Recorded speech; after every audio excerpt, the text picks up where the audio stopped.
Hello and welcome back to this Let's Play of Planescape Torment with myself, Waze, and the Nameless One, Anna, Dakon the Fragile, and Mort. We're here in the Clark's Ward. We've just been in here, the Curiosity Shop, and we have to go back to the Art and Curio Galleria and the Brothel of Slating Intellectual Lusts, because we have some items which could open things up a little bit. We have... Done. We have a potential companion to get, but we need to find a compelling reason for them to come with us. Is this the brothel of... It is. Gonna go here first, because I think freeing Ecco's voice, if this Fiend's tongue that we bought works, Ecco might have important information. So let's head in here. If they want to go in. Someone's reluctant. Let's try again.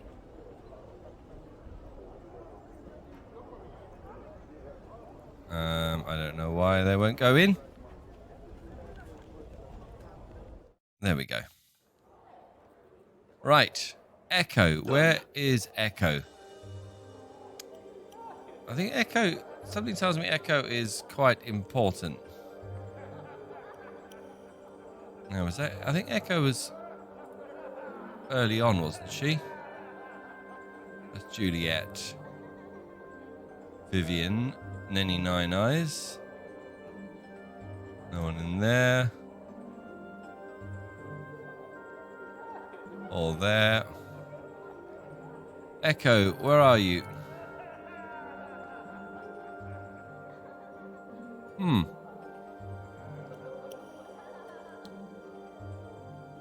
Why can we not find out? Have I just walked past her? I don't think she's in here. This is Marissa.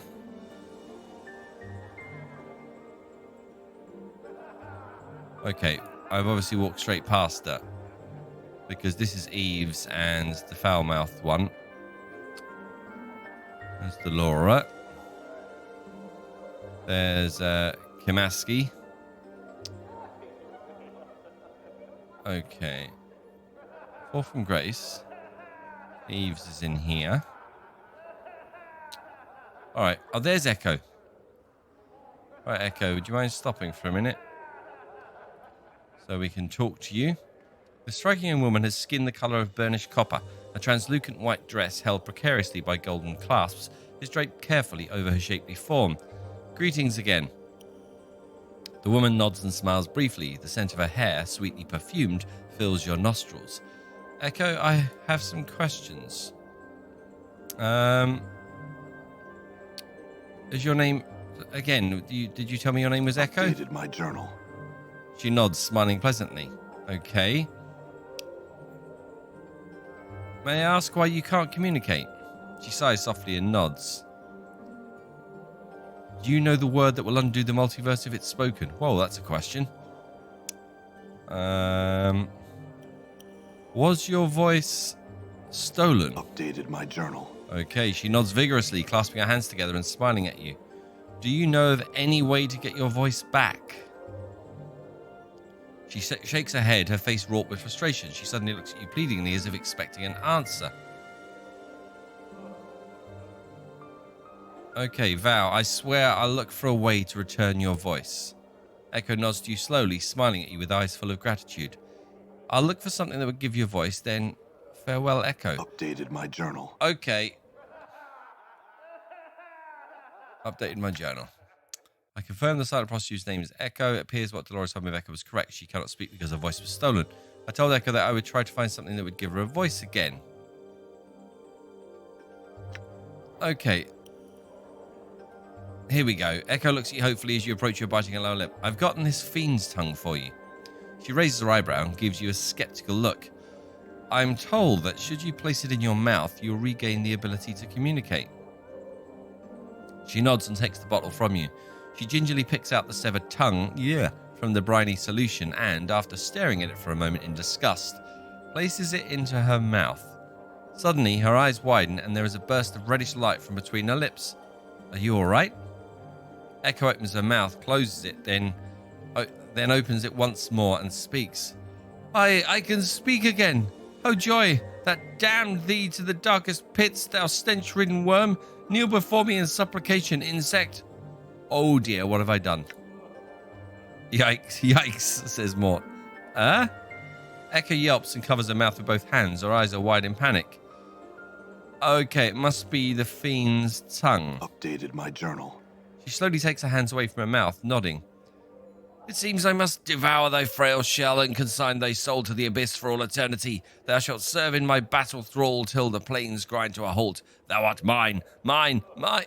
Ecco shuts her mouth again and begins to softly, quietly weep. Oh dear. Okay, wait, I think I saw a way to help you at Vrashika's Curiosity Shop. Diva's Tears. They're expensive, though. Updated my journal. Okay.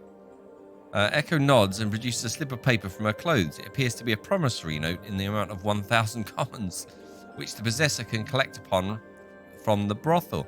She gives you a questioning glance. Okay, yes, this will be enough. I'll be back when I have the tears, Ecco.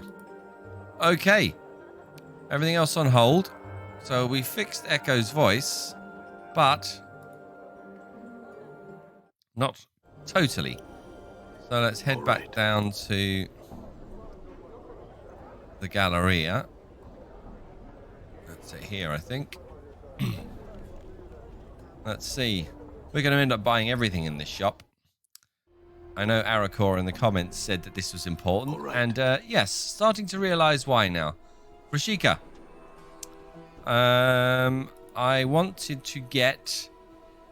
I gave someone the Fiend's Tongue and it had some ill effects. Any ideas? Vrashika only smiles and points at an item towards the front of the store. So I'll have a look. Excuse me. You examine a small glass file labeled as Diva's Tears. Vrashika presents it to you. These were collected from a diva who was captured during the Blood War skirmish. The fiends tormented an imprisoned angel for eons before he at last escaped. This small bottle holds the 12 tears he shed in that time.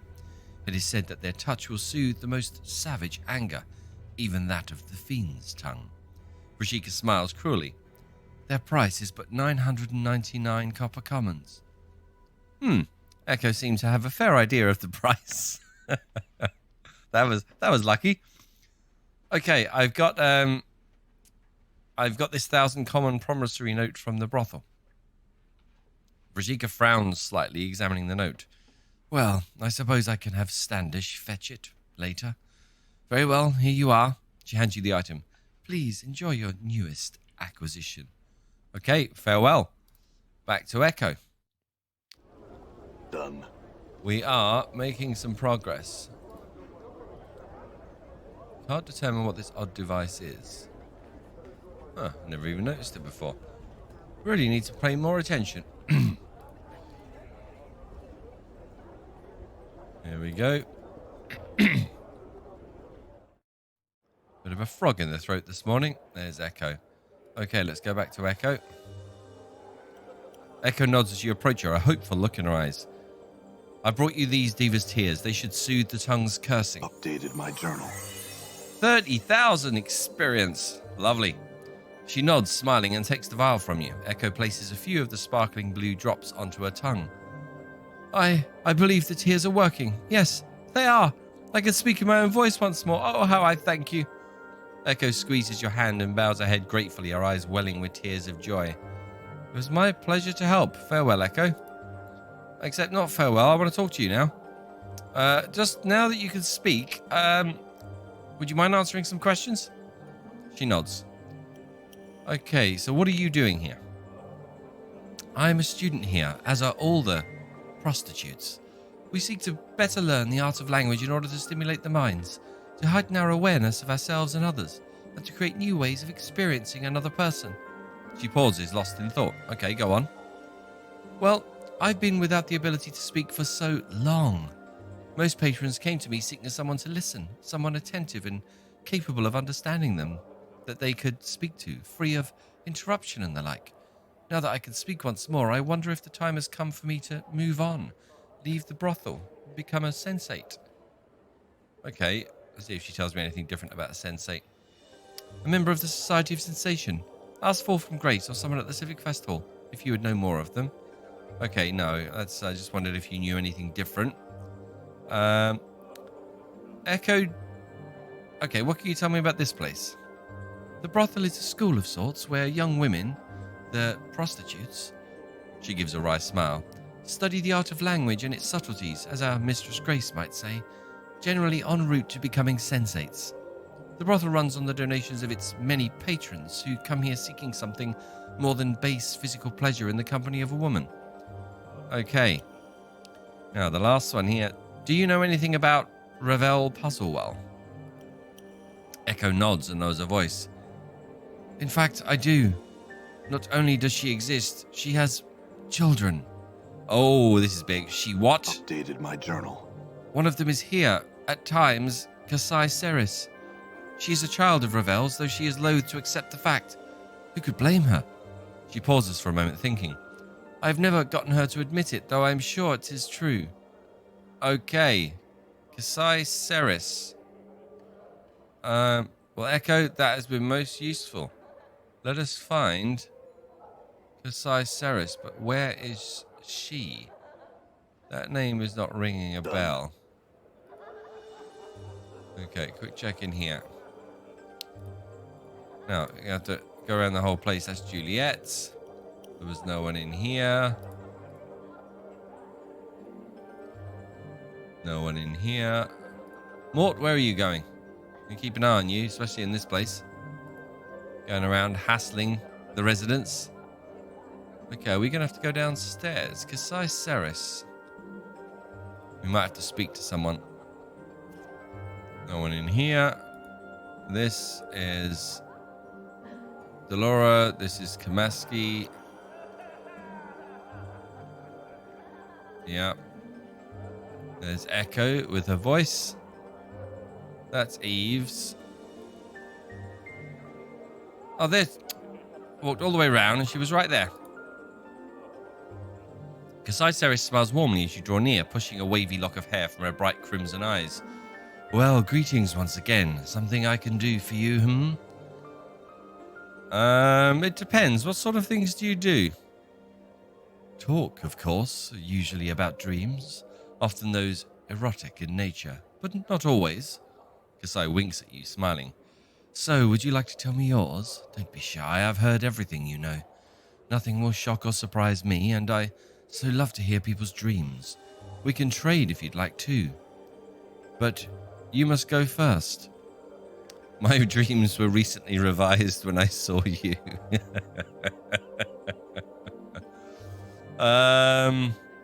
What other options do I have?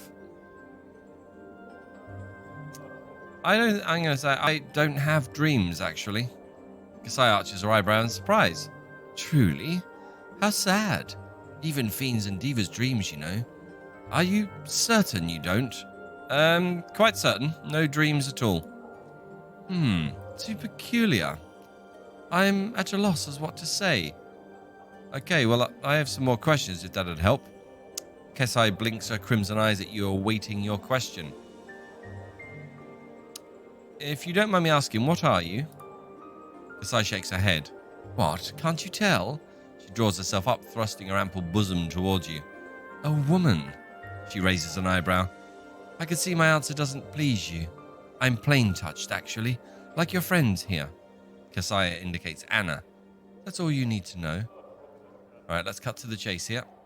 Kasai, are you Ravel's daughter? Kasai suddenly bares her teeth, her eyes narrowing to slits of blazing crimson. What? Where'd you hear such a thing? Ecco told me. Updated my journal. Ridiculous. I think I'd know if that wicked hag was my own mother. Now stop bothering me about it. Okay, who is your mother then? I don't know, all right. My father raised me. I never knew her. But do I look like a night hag to you? Well, there is the skin and the eyes and maybe the teeth too. Kasai Ceres glares at you, her eyes blazing. Perhaps we'll speak later, but I'm no longer in the mood. Farewell. Okay.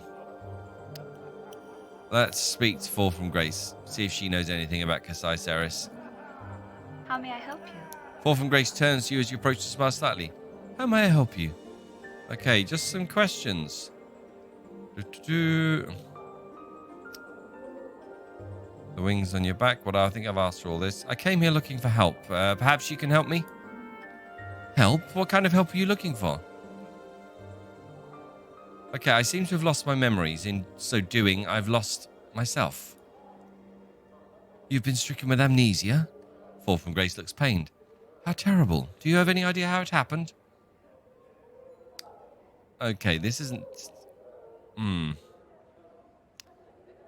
Something tells me this... My gut tells me this is going to be okay to say. Not really, at least not that I can remember. I woke up on a slab in the mortuary and everything before that is black. You awoke in the mortuary? I think the dustman mistook me for being dead. Or I was dead or something. All I know is that I regenerate wounds quickly. I could be immortal, but I don't even know that for sure. Now, I needed something compelling, so I'm going to trust Fall from Grace. It could be a mistake. But she feels like if there's anyone I can tell this to, she feels safe enough. This could be, I could regret these words later. Fall from Grace seems to be appraising you with renewed interest. Those scars on your body. She reaches out a hand as if to touch you. May I? Okay, sure. Fall from Grace drags her fingers across your chest lightly, tracing the edges of your scars and following the curves where they blend into some of your tattoos. She seems fascinated. These scars do look as if they would have taken several lifetimes to accumulate. They certainly do, although some are more recent. Fall from Grace steps back. Some of those wounds would have been fatal to a normal man. She taps her chin, thinking, what do you intend to do now? Okay, just search for clues, don't intend to do anything. I need to... Okay, I'm going to go with this one. I need to get my memories back and my life back. I intend to scour the plains and search inside myself until I can piece together who I am and what brought me to this state. Fall from Grace is still thinking, her finger tapping on her chin. I must say, I've never met a man who lost himself in the literal sense. She raises an eyebrow. Forgive me, but your condition is intriguing. I'm going to say intriguing. Frightening is more like it. I don't like not knowing who I am, what I may have done, and who my enemies are, and who are my friends. I've offended you with my words. Fall from Grace bows her head. I give my apology if you will have it. Okay, apology accepted. Fall from Grace nods. If it will help, you are welcome to tour the brothel. Several of our students are well versed in the verbal arts. Perhaps some of them will be able to rekindle your memories. Okay, I may do that. I've got some questions first. Okay, I'll look at that in a second. Now I'm going to ask her. Hopefully this is a compelling reason enough. Would you like to join me on my travels, Fall from Grace? Anna stiffens. Okay, Anna isn't happy. Mort is quite excited about the concept. You better latch your box, bone box skull, or I'll rattle you so hard they'll be picking your teeth off the spire. Okay, Anna and Mort, stop fighting. Travel with you? Fall from Grace smiles slightly. That's rather forward of you.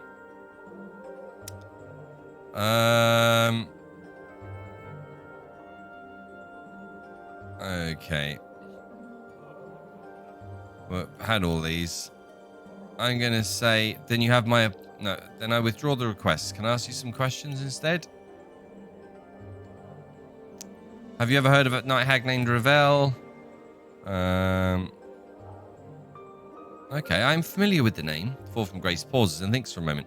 Rumours cluster thickly about that name, and most tend to discount her as myth. But I suspect that she did exist, and that she made quite an impression in the cage during her stay here. She looks puzzled. Why do you ask? I intend to seek her out. Grace raises an eyebrow. Truly? I find myself compelled to ask why. I need information that she has. Is this information available from no one else? I suspect that only Ravel possesses the knowledge that I need. Updated my journal. Grace rests her hand lightly on your arm. Consider this. If Ravel does indeed exist, then she is extremely powerful and cunning. If a fraction of the stories of her activities are true, then she is a creature that has discovered new meanings of evil. The search for her is not a quest to be undertaken lightly. I realise that. I mean, do you know anything else about her? She was said to be one of the hags of the Grey Waste, and that she was believed to possess powers and a cunning far beyond those of her sisters. She came to Sigil long ago, and in addition to the evil she committed during her stay, rumour has it that her actions threatened the cage itself. Now she primarily exists only as fiction, a figure in children's stories. Grace pauses. I imagine the Lady of Pain dealt with her as all threats to Sigil are dealt with. Okay. How? That's going to be about the maze, isn't it? Updated my journal. Ravel was most likely sent to a maze, one of the lady's prisons. Okay, I know about those. She might know more. Okay, tell me more. I have heard of the mazes. Can you tell me more about them? Updated my journal. Grace places her hands together, thumbs and fingers touching, forming a rough circle. The lady is said to have the power to take pieces of Sigil. You watch in surprise as a ghostly image of Grace's little finger pulls itself from the hand and floats into the air, curling into a small circle.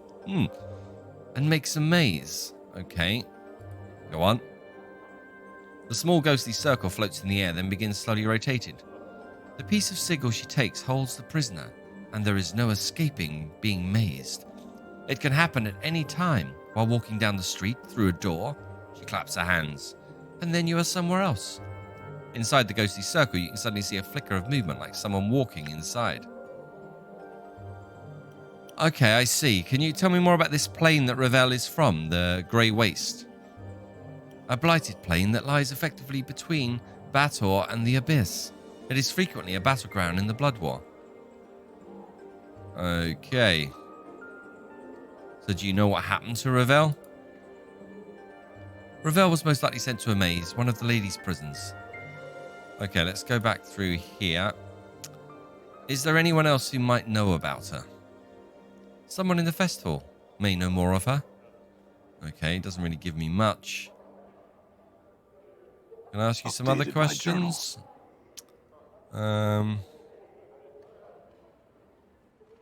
What compelling reason? Let's ask her again if she wants to come.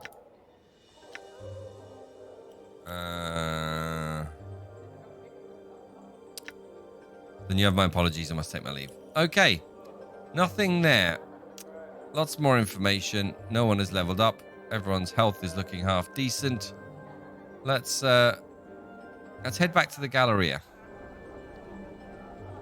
Now this could be I'm gone.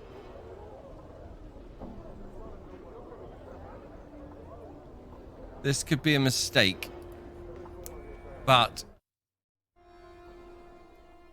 maybe this statue knows information. If this is someone turned to stone, how long ago and what do they know? Right. Let's save that, just in case something terrible happens. Right, let's try this. The statue looks like it's about to make some angry proclamation. The sculptor has captured the essence of fury magnificently.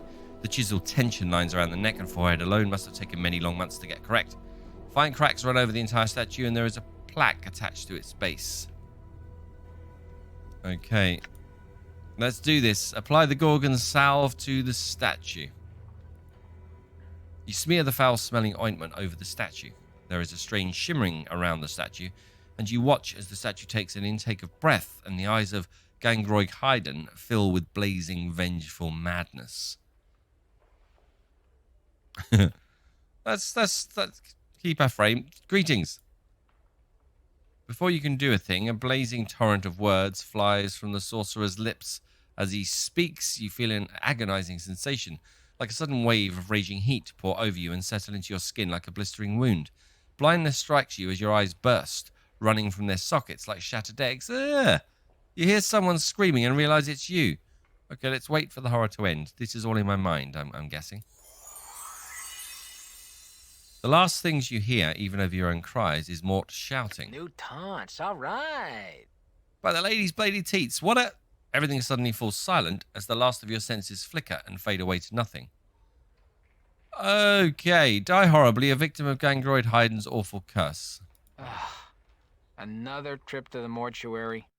Great. Feels like I've been through a shredder. It was a mistake. But an experience all the same. Let's have a look at our journal.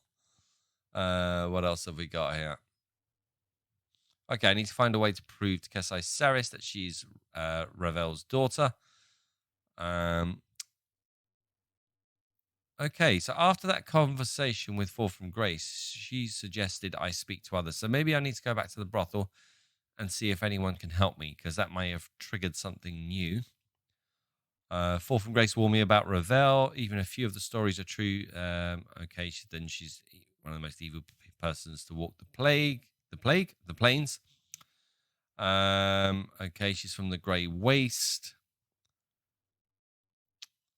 She's imprisoned in a maze. Someone in the Civic Fest Hall might know. Okay, so the brothel and the Civic Fest Hall is where we're going. We are here. Where do I need to go? Coffee maker, erect house, alley of lingering sighs. How do I get out of this place? Where is the exit? We go out this way. Okay, Clark's Ward. Back here again. Let's go back to the Civic Fest Hall, I think, first. And see if there's anyone in here can give us more information. As I said, this may have triggered something now. Let's speak to Jolmy. Jolmy turns hard eyes on you. Yes? Oh! This is the person who wanted information. Okay. Following on from what Fall from Grace has just said, I may have to take the risk here. We're taking a few risks. We've told Fall from Grace about sort of who we are. We just brought back Gangroig Hayden, which could be a threat to everyone on the plains by the looks of it. We just died from them screaming at us. Okay. Do I do it? We spoke to everyone else. This seems likely. Okay, out on a limb. I'm the man you've been looking for. Updated my journal.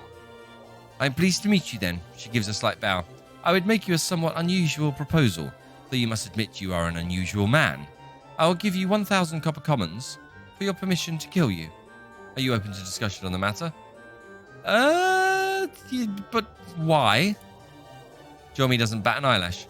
But why not? I thought it might be an interesting experience, paying someone for the privilege of murdering them. When I first heard rumors of your existence, how could I resist? So what is your answer? Shall we discuss the matter in greater detail? Okay, one moment. Just where did you hear these rumors? One hears all sorts of things in the festival. How could one not eventually hear of a man like you? Again, I ask, will you consider my proposal? No, I won't. Will not. This doesn't feel right. It feels improper. I thought this might have been something useful, but this is just that a sensate tourist wants me to take part in a snuff movie. No, I won't do it. Right, but she found out here in the festival, which means someone else knows something. Let's speak to Splinter. Splinter regards you coolly as ever as you approach. We welcome you once more to the Civic Festival, traveller. How may we help you? Just some questions. We'd be pleased to answer what questions we can, so long as they pertain to the festival or the Society of Sensation.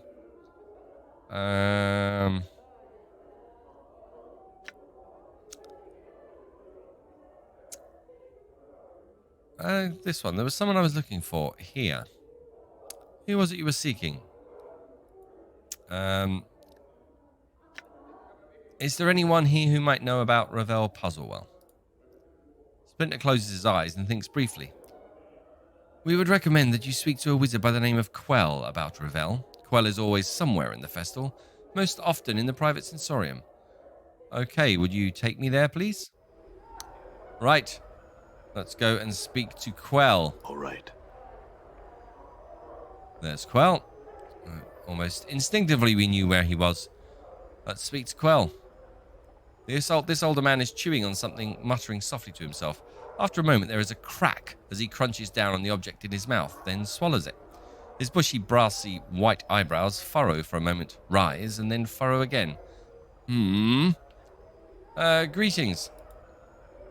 Without so much as looking at you, the man reaches into his tunic, pulls out a puce-coloured ball, regards it curiously for a moment, then pops it into his mouth.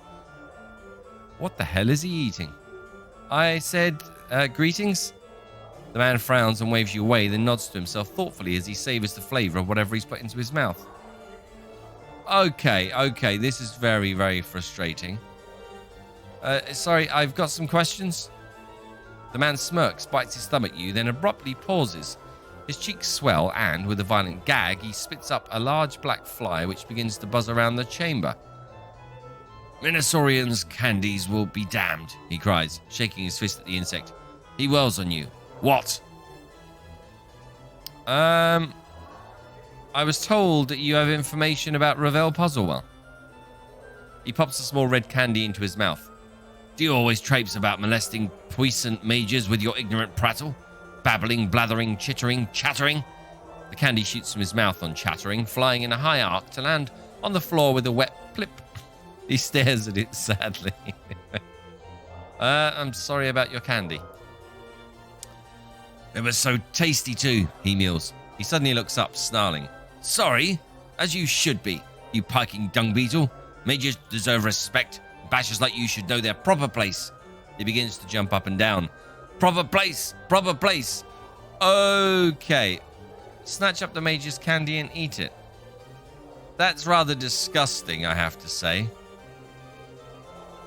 But in this game, it could have strange impact. Now, just calm down. I only meant to ask you some questions. I care not, you yeasty, beef-witted pignut. His eyes bulge out. He jabs his finger at you. Now off with you. Off with you. And do not return without being prepared to show proper respect. Come bearing tribute, a gift. He suddenly draws close and whispers from the side of his mouth. Candies or chocolate would be nice, but nothing common, mind you. Bring something exotic. Now, be gone.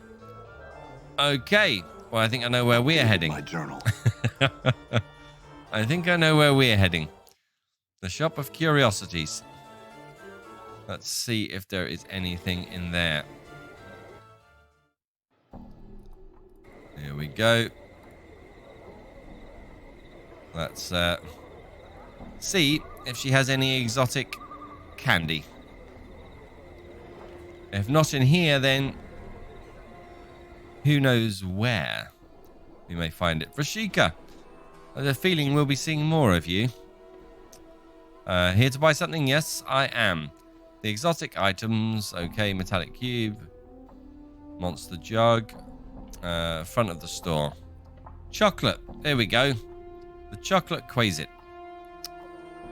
It's got to be this. Let's have a look at that.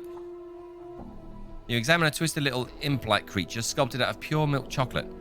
It looks delicious, does it not? Imported from the lower plains. These are rare, you know, and quite prized by lovers of chocolate and confections. It's a real quasit, a fiendish familiar, polymorphed into chocolate by powerful sorcery. It's only 199 coppers. Okay, I'll take it. Now I know what we need our money for. Yes, Rashika purrs. A wise choice. The copper you pour into her hand seems to disappear the moment it touches her palm. She hands you the item. Please enjoy your newest acquisition. Okay, farewell. And back to... Where's the door? Back to the fest hall. Sweet smell of sensates and governors. Mort, you just behave. Feel like you need to be babysat. Okay. Let's see if this splinter can take me to the private.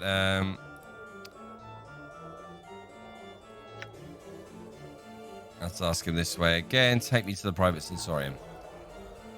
Done. Okay, let's go and see Quell. The mage's expression curdles as he spies your approach.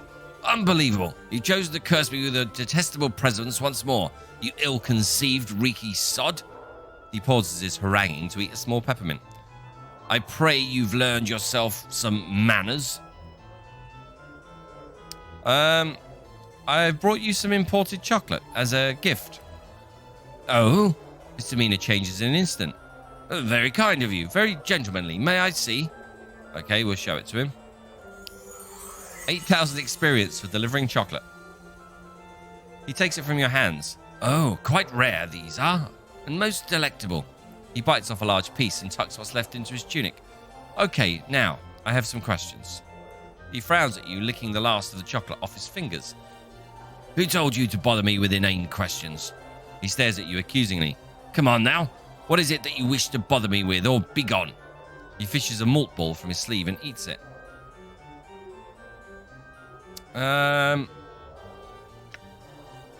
Who are you exactly? I'm Quell. He holds up his hand imperiously as if to stop you from introducing yourself. And don't bother to introduce yourself. You must be the most insolent, annoying pest this side of Sigil that I've heard so much about. Oh. A true pleasure to meet you, and thank the powers it couldn't have waited until you'd curled up and died, thereby sparing me the pain of being forced to banter words with you. I would gladly trade my formidable sorcerer's powers for but a minor enchantment that would pierce your thick skull and introduce at least the idea of manners. Manners? What about that chocolate I brought you? He opens his mouth to speak, finger raised, then stops. You have me there, sir. He shrugs and eats another candy. Okay. I want to ask him that other question that was there. You said you had formidable sorceress powers. Could you teach me? Teach you? Ha! Are you even a mage? Well, yes. Oh, what wonders the multiverse holds for Quell today. Come, let me see your spellbook. Okay, let him look at it. He tears it from your grasp and glares at it furiously. What is this trash?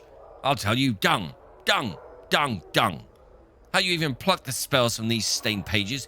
Have you been using this book as a bar towel? So soaked in spirits, glue, and blood it is. Do you not care for your spellbook?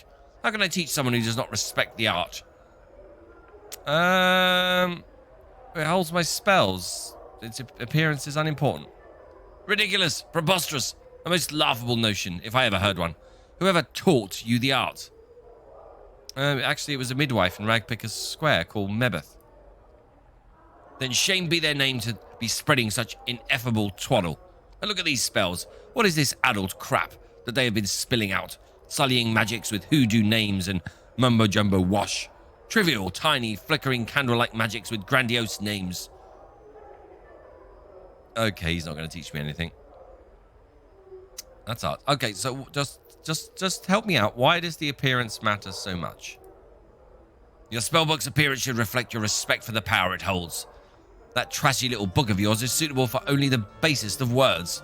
True spells should be recorded in rare, precious inks on sheets of vellum edged with gold leaf. Everything in its proper place or not at all. He begins to hop about madly. Proper place, proper place. Okay, look, can you teach me or not? He shuts his eyes and massages his temples for a moment. Finally, he speaks in a cold, level tone. It is obvious that I can teach you nothing. I may, however, have some spells you might wish to purchase from me. Would you care to see them? Yes, I would. How much money? I've still got 4,000 left. Right, what do we have? Anything of interest? Scroll of Chain Lightning Storm. Level 6. Okay. Bolt strike down on all hostile creatures on screen for 7 to 70 points of damage. Could be powerful enough. How much is it? 2 grand. That's a lot. And I can't even cast them yet. Cone of Cold. Yes. We're aware of Cone of Cold. 1 to 4 plus 1 per level of the caster. Okay. Elysium's Tears. The skies of the upper planes shed tears when evil is done. These tears can burn even the most armored of foes. Caster chooses any single target within range. Stream of small meteors rain down, strike the target's surrounding area. 1 meteor for each level of experience. Each missile 1 to 2 of blunt and 1 to 4 of fire. Anyone within 3 feet of the target takes 1 point of fire damage as well. Okay, I like that. Ball lightning. Okay, 4 glowing sphere, roughly 3 foot in diameter. Damage varies depending on the number of balls created. Okay. Level 3. I like the sound of this one. Area of effect, nearest target.